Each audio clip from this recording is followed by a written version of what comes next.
പവിത്രം സീരിയലിന്റെ latest episode review ആണ് പറയുന്നത്. അങ്ങനെ അച്ചമ്മ ആ വീട്ടിൽ നിന്നും പോയതിന്റെ ഒരു സങ്കടം മാറും മുൻപേ തന്നെ കമലമ്മ ഒട്ടും പ്രതീക്ഷിക്കാത്ത മറ്റൊരു വാർത്തയാണ് കേൾക്കുന്നത്. അമ്മേ, ഞാൻ പോവാണ് എന്ന് വേദ വളരെയധികം തളർച്ചയോടുകൂടെ പറയുമ്പോൾ കമലത്തിന്റെ ചങ്കങ്ങ് തകർന്നു പോവും. വേദയുടെ മുഖത്തേക്ക് നോക്കാൻ പോലും ആവാതെ കമലമ്മ അവിടെ നിൽക്കുമ്പോൾ മാഷ് ഇടപെടുന്നുണ്ട്. എടാ, വിക്രം മലക്ക് പോയിരിക്കുകയല്ലേ മോളെ, അവനൊന്ന് തിരിച്ചു വരട്ടെ. നിങ്ങൾക്കിടയിൽ എന്ത് പ്രശ്നമുണ്ടെങ്കിലും ഞാനത് ഇരുത്തി സംസാരിച്ച് പരിഹരിക്കാമെന്നൊക്കെ പറയാണ് സുധാകരൻ മാഷ്. വിക്രമത്തിന്റെ ഭാഗത്ത് തെറ്റുകളുണ്ടെന്ന് എനിക്കറിയാം. അവനെ ഞാൻ ന്യായീകരിക്കുന്നൊന്നുമില്ല. പക്ഷേ അവൻ മാലയിട്ട് നിൽക്കുന്നത് കൊണ്ടാണ് ഞാൻ ഇപ്പോഴും ഒന്നും തന്നെ ചോദിക്കാതിരിക്കുന്നത്. അവനൊന്ന് തിരിച്ചു വന്നോട്ടെ, നമുക്ക് എല്ലാം ശരിയാക്കാമെന്ന് മാഷിന്റെ വാക്കുകളിൽ ഒരു പ്രതീക്ഷയുണ്ടായിരുന്നു. പക്ഷേ വേദയുടെ തീരുമാനം ഉറച്ചതായിരുന്നു. ഇനി ഒന്നും വേണ്ട അച്ഛാ, അച്ഛൻ പണ്ട് ആഗ്രഹിച്ചതുപോലെ തന്നെ പഴയ ആ വിക്രമിനെ എനിക്ക് തിരികെ കിട്ടിയിട്ടുണ്ട്. ഇനി ഞാൻ ഇവിടെ നിൽക്കുന്നത് ശരിയല്ല. വിക്രമിന് ഒരിക്കലും ശ്രീനിവാസനുമായിട്ടുള്ള ആ ഒരു ബന്ധം ഉപേക്ഷിക്കാൻ കഴിയില്ല. അതുകൊണ്ട് തന്നെ ഇനി ഒരു പരീക്ഷണത്തിന് ഞാൻ തയ്യാറല്ല. എന്നെ ആരും തടയരുത്, എനിക്ക് പോവണം.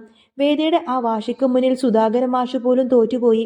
ഇനി എനിക്കൊന്നും പറയാനില്ല, എല്ലാം നിന്റെ ഇഷ്ടം പോലെ നടക്കട്ടെ എന്ന് പറഞ്ഞുകൊണ്ട് തന്നെ സുധാകരൻ മാഷ് പിന്മാറുന്ന സമയത്ത് കമലമ്മന്റെ കണ്ണുകൾ നിറയുന്നുണ്ടായിരുന്നു. വിക്രം തിരിച്ചു വരുന്നതുവരെയെങ്കിലും മോൾക്ക് ഇവിടെ നിന്നൂടെ? അവന് വേണ്ടിയിട്ട് നോമ്പ് നൂറ്റ് മാലയിട്ടത് നീ തന്നെയല്ലേ? അവൻ വരുമ്പോൾ നീ ഇവിടെ ഉണ്ടാവേണ്ടേ എന്ന് കമലമ്മ ദയനീയമായി ചോദിക്കും. ഇനി ഒരു നിമിഷം പോലും എനിക്കിവിടെ നിൽക്കാൻ കഴിയില്ലമ്മേ. കാരണം എന്താണെന്നൊന്നും എന്നോട് ചോദിക്കരുത്, അതെനിക്ക് പറയാൻ പറ്റില്ല. അത്രയും പറഞ്ഞുകൊണ്ട് തന്നെ വേഗം അകത്തേക്ക് കയറിപ്പോയി. വീടിനുള്ളിൽ എല്ലാവരും വിഷമിച്ചു നിൽക്കുമ്പോൾ നന്ദിനിയുടെ മുഖത്ത് മാത്രം ഒരു വല്ലാത്തൊരു സന്തോഷമായിരുന്നു. വേദ ആ പടിയിറങ്ങി പോകുന്നത് കാണാൻ അവൾ കൊതിയോടെ കാത്തു നിൽക്കുകയാണ്. കുറച്ചു കഴിഞ്ഞപ്പോൾ ബാഗുമായി ഇറങ്ങി വരുന്ന വേദയെ കണ്ട് കമലമ്മയും മാഷും വീണ്ടും തളർന്നു. വേദ മോളെ, ഇവർ പലതവണ നിന്നോട് ഇവിടെ നിന്നും ഇറങ്ങിപ്പോവാൻ പറഞ്ഞിട്ടുണ്ട്, അപ്പോഴൊന്നും നീ ഇറങ്ങിപ്പോയില്ലല്ലോ. ഇതിനേക്കാൾ വലിയ കാര്യങ്ങളൊക്കെ ഇവിടെ നടന്നിട്ടും നീ പിടിച്ചു നിന്നിരുന്നു. ഇപ്പോ ഒരു കാരണവുമില്ലാതെ നീ ഇവിടെ നിന്നും പടിയിറങ്ങില്ല എന്ന് എനിക്കും കമലത്തിനും ഉറപ്പാണ്. മാഷിന്റെ വാക്കുകൾ വേദയെ തളർത്തി കളഞ്ഞു. അന്നേരം വേദ പറയുന്നുണ്ട്, പോകണമെന്നൊന്നും കരുതിയതല്ല അച്ഛാ, പക്ഷേ പോകേണ്ടി വരുമ്പോൾ പോയല്ലേ പറ്റൂ. വേദയുടെ ആ മറുപടിയിൽ മാഷി വീണ്ടും ചോദിച്ചു, അപ്പോ എന്നേക്കുമായി പോവാണോ വേദ? സങ്കടം അടക്കി പിടിച്ചുകൊണ്ട് തന്നെ വേദ പറഞ്ഞു, ആരും വിളിക്കാതെ ഈ വീടിന്റെ പടി കയറി വന്നവളാണ് ഞാന്. അപ്പോ ആരോടും പറയാതെ തന്നെ ഞാൻ ഇവിടെ നിന്നും പോവാണ്. എല്ലാവരും അങ്ങനെ കരുതിയാ മതി. കമലത്തിനപ്പോഴും സഹിക്കാൻ പറ്റുന്നുണ്ടായിരുന്നില്ല. എന്റെ മകനെ പഴയപടിയാക്കി തരാമെന്ന് നീ എനിക്ക് വാക്ക് തന്നതല്ലേ? എല്ലാം ശരിയാവുമെന്ന് പറഞ്ഞ് എന്നെ മോഹിപ്പിച്ചിട്ട് നീയും ഇവിടെ നിന്നും പോവുകയാണല്ലേ? നിന്നെ വെറുത്തിരുന്ന വിക്രം ഇപ്പോൾ നിന്നെ സ്നേഹിച്ചു തുടങ്ങിയതാണ്. നീ പോകുന്നത് അവന് താങ്ങാൻ കഴിയില്ല മോളെ. നിനക്ക് അവനെ മാറ്റിയെടുക്കാൻ പറ്റും. നിനക്കൊന്ന് പോകാതിരുന്നൂടെ മോളെ? വേണമെങ്കിൽ ഞാൻ നിന്റെ കാല് പിടിക്കാം. കമലമ്മ കരഞ്ഞുകൊണ്ട് തന്നെ പറയുമ്പോൾ വേദക്ക് ചങ്ക് പൊട്ടുന്ന വേദനയായിരുന്നു. ഞാൻ പറഞ്ഞ വാക്കിന് ഇനി മാറ്റമില്ലമ്മേ എന്ന് കഠിനമായി പറഞ്ഞുകൊണ്ട് തന്നെ വേദ അവിടെ നിന്നും പടിയിറങ്ങി. വേദ പോകുന്നത് കണ്ട് ശ്രീജ പൊട്ടിക്കരയുന്നുണ്ടായിരുന്നു. പക്ഷേ നന്ദിനി ആണെങ്കിൽ ജയിച്ച ഭാവത്തിൽ അവിടെ തന്നെ സന്തോഷിച്ചു നിൽക്കാണ്. കണ്ടോ ശ്രീജയെടുത്തി, ഇവൾ ഒരു കാരണവുമില്ലാതെയാണ് ഇവിടെ നിന്നും പോകുന്നത്. വിക്രമിന്റെ മനസ്സിൽ ഇടം പിടിച്ചിട്ട് ഇപ്പോൾ അവനെ വിഷമിപ്പിക്കാൻ വേണ്ടി ഇറങ്ങി തിരിച്ചിരിക്കുകയാണ് ഇവള്. ഇവളില്ലെങ്കിൽ ഈ വീട് തകർന്നു പോകുമെന്ന് കരുതിയിട്ടായിരിക്കും ഇവളുടെ ഈ ഒരു പോക്ക്. സാരമില്ല, ഇവൾ പോയി കഴിഞ്ഞാൽ വിക്രമിന് നല്ലൊരു പെണ്ണിനെ തന്നെ നമുക്ക് നോക്കാം. രാധക്ക് വിക്രമിനെ വലിയ ഇഷ്ടമാണല്ലോ. വേദ പോയ വിവരം പറഞ്ഞ അവൾ വലിയ സന്തോഷമായിരിക്കുമെന്നൊക്കെ നന്ദിനി പറയാണ്.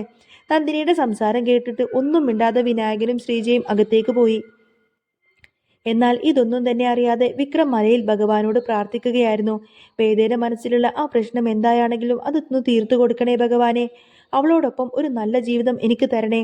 അങ്ങനെയൊക്കെയായിരിക്കൂടെ വിക്രമിന്റെ പ്രാർത്ഥന. വിക്രം പ്രാർത്ഥിച്ചുകൊണ്ട് തന്നെ മലയിറങ്ങുന്നത്.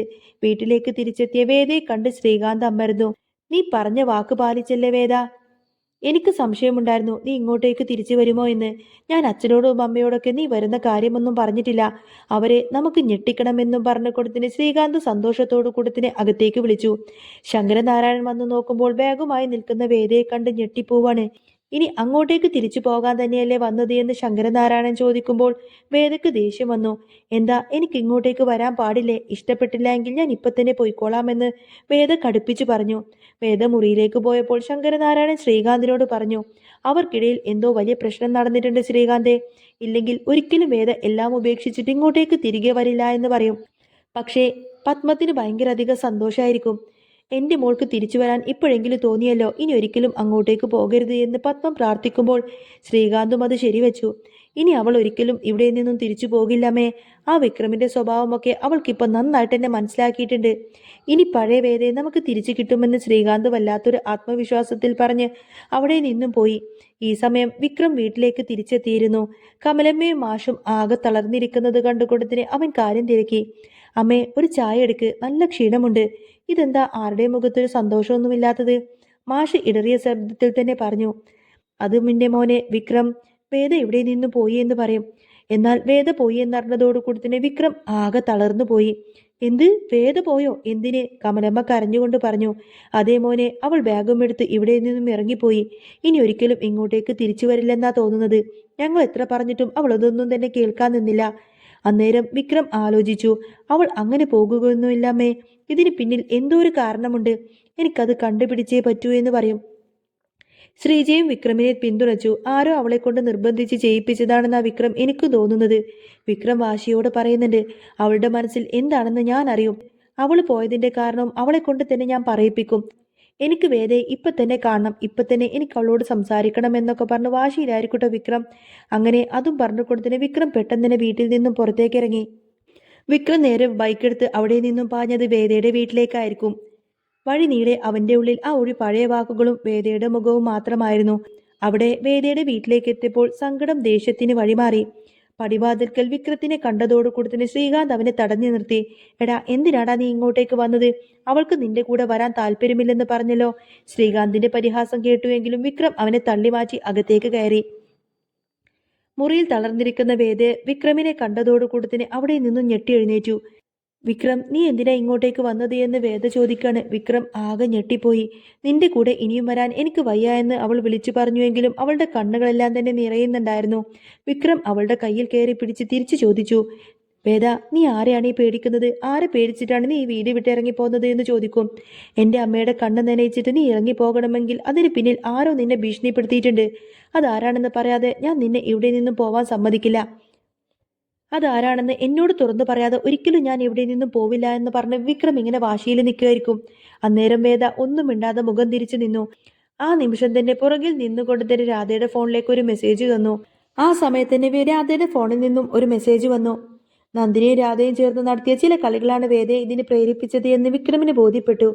വിക്രമിന്റെ അച്ഛനെ തട്ടിക്കൊണ്ടുപോയത് ശ്രീകാന്താണ്. അച്ഛനെ തിരിച്ചു കിട്ടാൻ വേണ്ടിയിട്ടാണ് വേദ തന്റെ ജീവിതം ഉപേക്ഷിച്ചത് എന്ന കാര്യമൊന്നും തന്നെ വിക്രമിനറിയില്ല.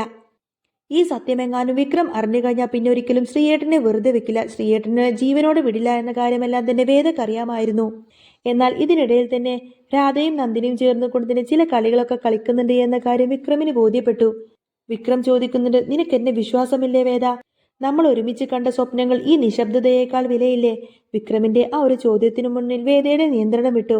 അവൾ കരഞ്ഞുകൊണ്ട് തന്നെ അവന്റെ നെഞ്ചിലേക്ക് ചായുമ്പോൾ സത്യമെല്ലാം തന്നെ പുറത്തു കൊണ്ടുവരുമെന്നും തന്നെ അകറ്റാൻ ശ്രമിച്ചവർക്ക് അർഹമായ മറുപടി കൊടുക്കുമെന്നും വിക്രം മനസ്സിൽ ഉറപ്പിച്ചു. അങ്ങനെ വേദയെ കൂട്ടിക്കൊണ്ട് തന്നെ തിരിച്ച് വിക്രം വീട്ടിലേക്ക് പോകുമ്പോൾ ശ്രീകാന്തിന്റെ പ്ലാനുകളെല്ലാം ആകെ പാളിപ്പോവാണ്. എന്നാൽ വേദ ഇനി ഒരിക്കലും തിരികെ വീട്ടിലേക്ക് വരില്ല എന്നൊക്കെ പറഞ്ഞുകൊണ്ടായിരിക്കട്ടെ നന്ദിനി രാധയോട് പറഞ്ഞിരിക്കുന്നത്. വിക്രമെ ഇനി സ്വന്തമാക്കാൻ ഇതിലും നല്ലൊരു അവസരമില്ല എന്നൊക്കെ പറഞ്ഞുകൊണ്ട് തന്നെ നന്ദിനി രാധയെ വീട്ടിലേക്ക് കൂട്ടിക്കൊണ്ടു വന്നിട്ടുണ്ടാവും. ഇതേ സമയത്തായിരിക്കും വിക്രം വേദയെ കൂട്ടിക്കൊണ്ട് തന്നെ സുധാകര മാഷിന്റെ വീട്ടിലേക്ക് കയറി വരുന്നത്. വിക്രമും വേദയും ഒരുമിച്ച് വീട്ടിലേക്ക് തിരികെ വരുന്നതും കണ്ടുകൊണ്ട് തന്നെ നന്ദിനിയുടെയും രാധയുടെയും മുഖം അങ്ങ് വിളറി വെളുത്തു. തോറ്റുകൊടുക്കാൻ തയ്യാറല്ലാതെ ഒരു പോരാളിയെ പോലെ തന്നെ വിക്രം തന്റെ പ്രിയപ്പെട്ടവളെ ചേർത്ത് നിർത്തുന്നുണ്ടായിരുന്നു. ഈ ഒരു കാഴ്ച കണ്ടുകൊണ്ട് തന്നെ സുധാകരൻ മാഷിനും കമലമ്മക്കും ഒരുപാടധികം സന്തോഷമായിരിക്കും. വിക്രമും വേദയും കല്യാണം കഴിഞ്ഞിട്ട് 1 വർഷമായെങ്കിലും ഇന്നേ വരെ അവർ ഭാര്യ ഭർത്താക്കന്മാരായിട്ട് ജീവിച്ചിട്ട് പോലുമില്ല. മലക്ക് പോയി വന്നതിന് ശേഷം പുതിയൊരു ജീവിതം തുടങ്ങാമെന്നൊക്കെ ചിന്തിച്ച സമയത്തായിരുന്നു വേദയുടെ ജീവിതത്തിൽ ഇത്രമാത്രം പ്രശ്നങ്ങളൊക്കെ നേരിട്ടിരുന്നത്. എന്നാൽ വിക്രം അതിനെയെല്ലാം നിഷ്പ്രയാസമായി കളഞ്ഞു എന്ന് മാത്രമല്ല, ഇനി ആയിരിക്കട്ടോ അവരുടെ ജീവിതത്തിൽ നല്ല റൊമാൻറ്റിക് ആയിട്ടുള്ള അടിപൊളിയായിട്ടുള്ള സൂപ്പറായിട്ടുള്ള ത്രില്ലിംഗ് ആയിട്ടുള്ള സീൻസൊക്കെ വരാൻ പോകുന്നത്. അപ്പോൾ നിങ്ങൾക്ക് ഈ ഒരു ചാനൽ ഇഷ്ടമാവുകയാണെങ്കിൽ സബ്സ്ക്രൈബ് ചെയ്യാനും സപ്പോർട്ട് ചെയ്യാനും മറക്കല്ലേ. നെക്സ്റ്റ് വീഡിയോ ഉടനെ വരാം. ബൈ.